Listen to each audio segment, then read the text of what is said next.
Today we'll be traveling from Malaga with an Avant train that will take us along the high-speed line in 20 minutes to Antequera. From there on, we'll be traveling further by train to Algeciras, what is the most southern railway station in all of Spain. From there on, we'll continue our journey to Morocco.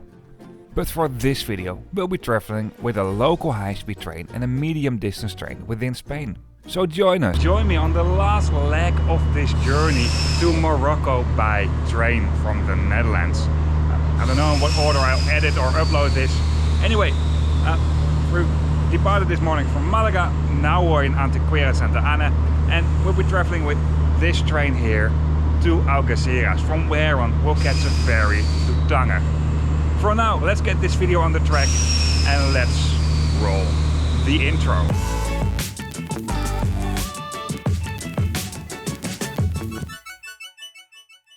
Today's journey starts at the railway station of Malaga Maria Zambrano. This is the main railway station in the city of Malaga. At the upper level you find the medium and long distance trains, and at the lower level you find the commuter trains. Well, I'm not gonna spend time on reviewing this railway station. I already did this last year. If you want to see it all, just check out that video. If you're heading to the platforms for the medium, long distance and the long distance trains, and also the regional high-speed trains, you have to go through basic security. Basically, you have to put your luggage through an X-ray scanner, and there's a basic check for passengers as well. It's absolutely not the hassle you have at an airport, for example.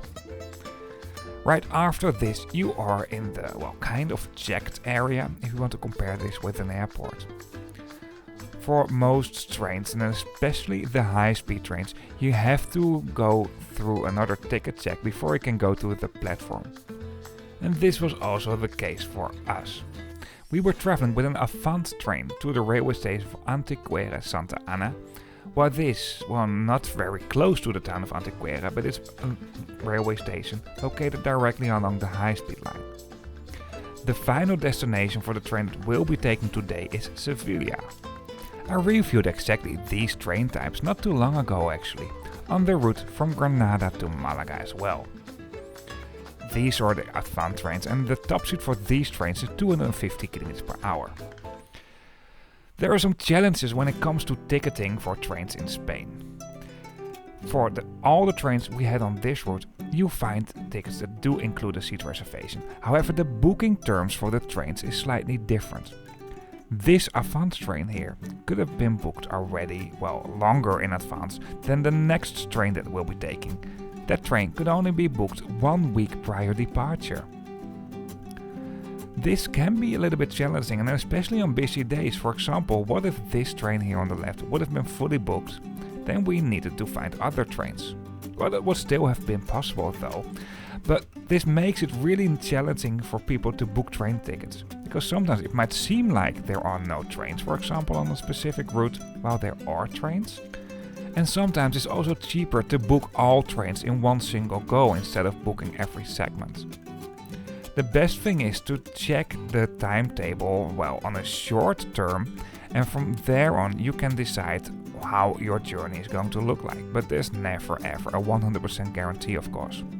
Not too long before we made this journey there was a construction work going on, for example, between Antequera and Algeciras. Well, that's not a big thing, the trains are still running and my experience with where we place my buses in Spain is very good, to be honest. Also because the tickets do come including a seat reservation, so therefore the staff knows more or less how many passengers there will be. The railway journey to the railway station of Antequera Santa-Ana by high-speed trains takes about 20 minutes. The top speed for this train today is 250 km per hour, but this railway line is faster though. The other high-speed trains can go faster on this route. If we did exactly this same journey with conventional trains, it would have taken us at least 1 hour more. And at the railway station of Antequera there's something interesting going on, and that's the least I could say. This here is a town with approximately 50,000 people, but this railway station is literally in the middle of nowhere. And there are basically 3 railway stations here. Right now we are here, and this is not even close to the town of Antequera. At this point, the conventional trains and the high-speed trains do come together, so they will share the same railway station. The conventional trains in Spain do use in general different tracks, and they will use the Iberian gauge tracks, and these tracks are wider than the standard gauge tracks that will be used for most of the high-speed trains. Then, in the town of Antequera, you will find two railway stations as well. The old railway station, what is a conventional railway station, and right next to that you will find the high-speed railway station on another high-speed line. Well, those stations are more or less integrated into each other. This railway station here, well, it's just basically in the middle of nowhere. And even though I really support all these investments in the railroad, sometimes I really wonder if it's really necessary to build, for example, an expensive new bridge that will cut down the travel time on some routes where you only find a handful of trains per day with about 3 minutes, instead of just make sure there will be more trains on those routes. I mean, infrastructure also needs maintenance, and especially, for example, if you're building bridges. And I think frequency for trains is much more important. Spain is having per capita the most high-speed railroads in the world. China, that has a very impressive number of high-speed railway lines, well, that's not even close to Spain. Simply because China is bigger, you find netto more high-speed railroads over there. But if you divide the number of high-speed lines in China compared to the amount of land and also to the amount of people that are living in China, it's not that impressive compared to Spain, to be honest. Spain is 4 times more impressive than China on this topic. Over here, at this railway station, there is honestly not that much. Well, I didn't expect anything much over here actually. It's just a railway station in the middle of nowhere, and it's mainly a station to change between the conventional trains and the high-speed trains. The regional high-speed trains, so the Avant trains that we also took, they do call here. And then you also find some AVE high-speed trains. Normally I say AVE, but everybody's correcting me on that. Those trains do not all call here, but quite a lot of them do. In Spain you also find some commercial railway companies, and as far as I noticed, they don't call here yet, at least. I hope you like this video so far. If you do so, or if it's a helpful video to you, please give me a thumbs up. If you have any comments or feedback, some questions, let me know in the comments. And if you'd like to see more trip reports like this channel is focusing on long distance and cross-bordering traveling to show you what it's like to travel on a more sustainable way of transportation. Then hit that subscribe button if you haven't done this already. For now, let's continue with this video. After a quick look around and confirming to ourselves that there was really nothing over here, we went to our track. We have to show our ticket again as a kind of extra check, and a friendly lady was saying what platform our train departed from. The platform that hosts the tracks 6 and 7, over here you find the conventional trains. So in this situation you will find the Media Distancia trains over here. I mean, this railway station is really modern, directions have been given crystal clear, and everything is very bright, but well, in terms of facilities it's quite disappointing, to be honest. Therefore, sometimes I don't know if it's better to just build all different kind of railway stations, and in this situation I understand that you have to make several railway stations because of the 2 different high-speed lines, or to just build a railway station where you find everything together, including facilities, what makes it also nicer for people to wait and to change train. Well, I bring it now like this is a very bad experience, but that's absolutely not the case. This is an okay railway station. But, well, just make sure if you make this railway journey, you take some food and some drinks with you. Thank goodness we took this with us. At the platform there are clear screens that will host route information as well. So the final destination, the train number and some stops along the way. Although it didn't work that well with my camera, as you just saw. And the train we had for this section of the route is the train here on the left. What is a Renfe class 598. This is a diesel powered train that does have a capacity of 186 passengers and a top speed of 160 km per hour. Although for the biggest part of this journey today we won't go that fast. These trains have been put in operation since 2004.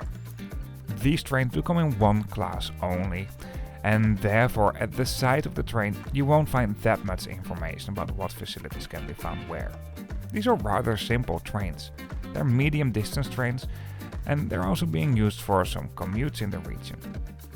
At the moment we wanted to take this train, another train from Madrid also arrived. There was an AVE high-speed train. Anyway, for now let's take a closer look at the interior of these trains. Seat numbers are located right above the windows and right under the luggage racks. Luggage racks can be found all over the train, and you can store quite some luggage over here, but apart from that there are dedicated luggage racks, as you can see over here as well, at several spots within this train. Because no train tour is complete without showing the toilets, well, this is how the toilets are.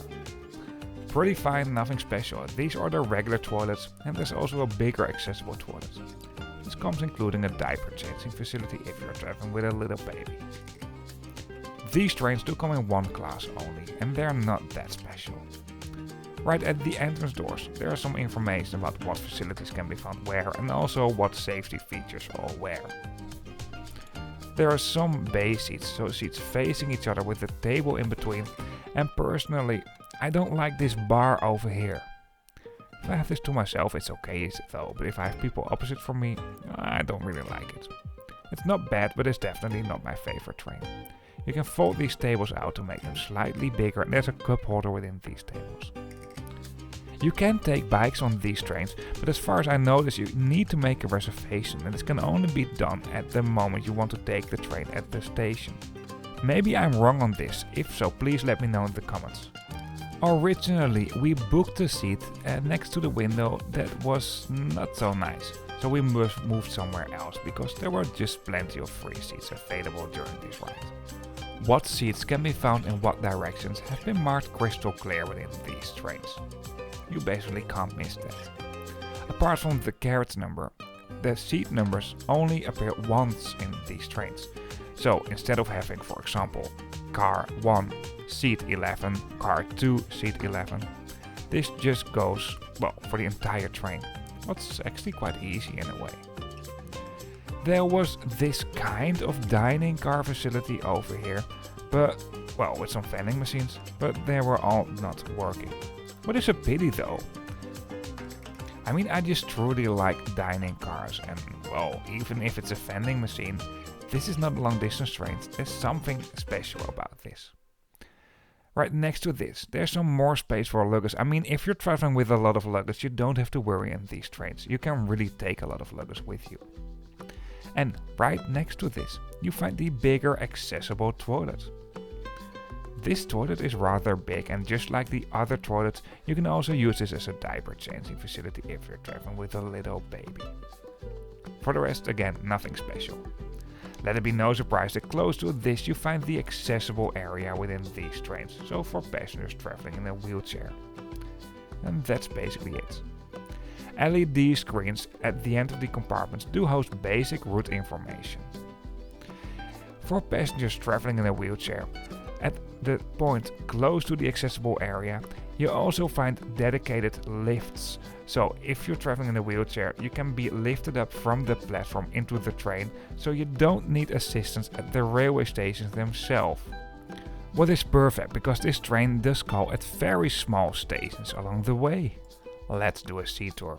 Between the seats you find a button, and over here you can, well, press the button to recline the seats.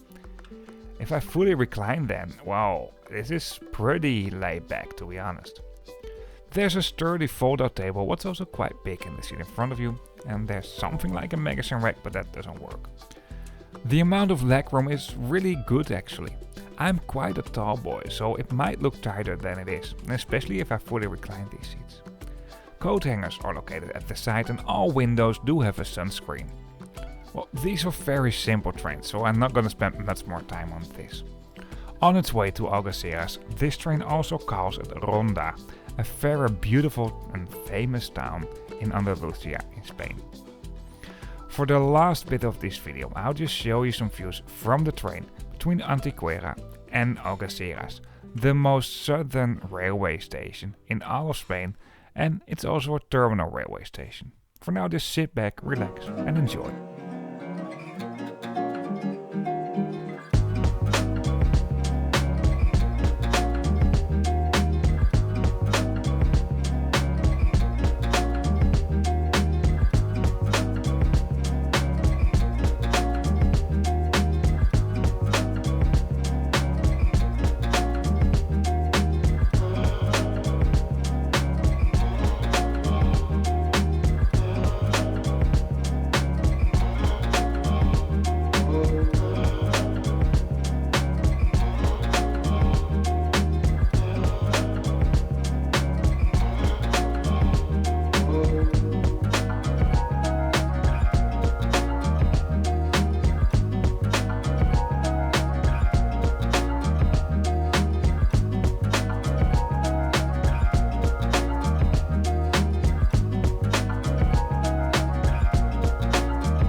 Here, our train is arriving at the railway station of Algeciras, the most southern railway station in all of Spain and also a terminal railway station.